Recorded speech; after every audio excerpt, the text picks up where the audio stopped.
बातमी छत्रपती संभाजीनगरमधून पडेगाव कचरा डेपोला लागलेली आग गेल्या 15 दिवसांपासून धुमसते आहे।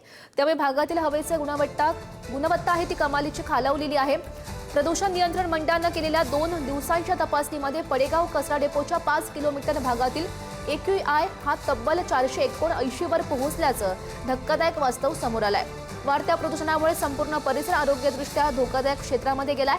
स्थानिक नागरिकांचं आरोग्य पूर्णपणे धोक्यात आलंय। हा कचरा डेपो त्वरित हटवण्याची मागणी नागरिकांनी केल्याचं बघायला मिळत आहे। छत्रपती संभाजीनगरमध्ये एक धक्कादायक प्रकार समोर आलेला आहे। गेल्या 15 दिवसापासून संभाजीनगरच्या पडेगावमध्ये असलेला कचरा डेपोला आग लागलेली आहे आणि त्यातून विषारू वायू बाहेर पडत आहे। परिसरात राहणाऱ्या हजारो नागरिकांना जगणं सध्या मुश्किल झालेलं आहे। मी तुम्हाला दाखवण्याचा प्रयत्न करतोय की हाच तो पडेगावचा कचरा डेपो आहे ज्या ठिकाणी आग लागलेली आहे। तुम्ही पाहू शकता की कशा पद्धतीने त्या कचरा डेपोवरती लागलेल्या आगीला पाण्याच्या सहाय्याने विझवण्याचा प्रयत्न केला जातोय। मात्र गेली 15 दिवस सातत्याने हा धूर अशाच पद्धतीने निघत आहे। त्यामुळे आजूबाजूला अनेक घरं आहे, अनेक सोसायट्या आहे, अनेक वसाहती आहेत। या सर्वांचं जगणं आता मुश्किल झालेलं आहे। काय समस्या आहेत तुम्हाला?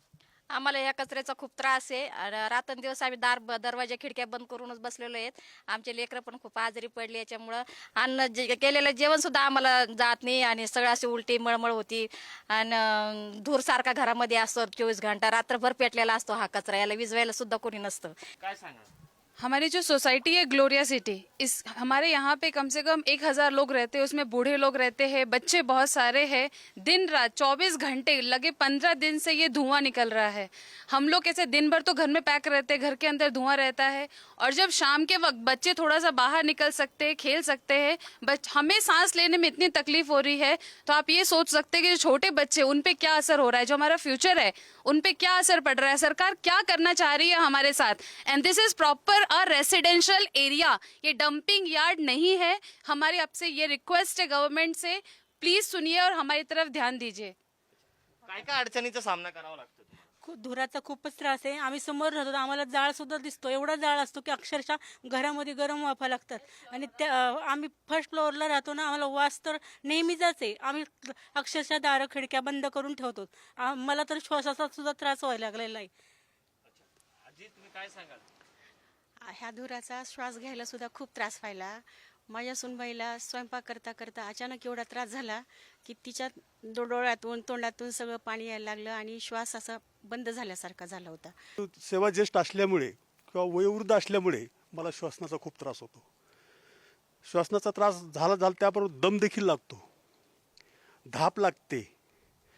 त्याचबरोबर ते जेवण करत आम्ही जेवण जर ताटामध्ये वाढून घेतलं तर 1-2 मिनिटामध्ये जेवण खराब होतं, त्याच्यावर पॉयझन तयार होतं। ते जेवण जर आम्ही केलं तर आम्हाला मळमळ होते, उलट्या होतात। कचऱ्यामुळं इथं जेव्हापासून आलो तेव्हापासून मला श्वसनाचा त्रास वाढला। आता पायऱ्या चढून आलो तर मला दम लागतो, त्यामुळे त्याचं हे औषध आहे दमाचं, हे बर्दापूरकडं जाऊन ट्रीटमेंट घ्यावं लागते। महागडे ट्रीटमेंट बी घडी घडी घेऊ शकत नाही, अशा परिस्थितीत इथं राहावं लागायला लागलं। कॅमेरा पर्सन अमोल वाघुलेसह मी सचिन चिरे, पुढारी न्यूज, छत्रपती संभाजीनगर।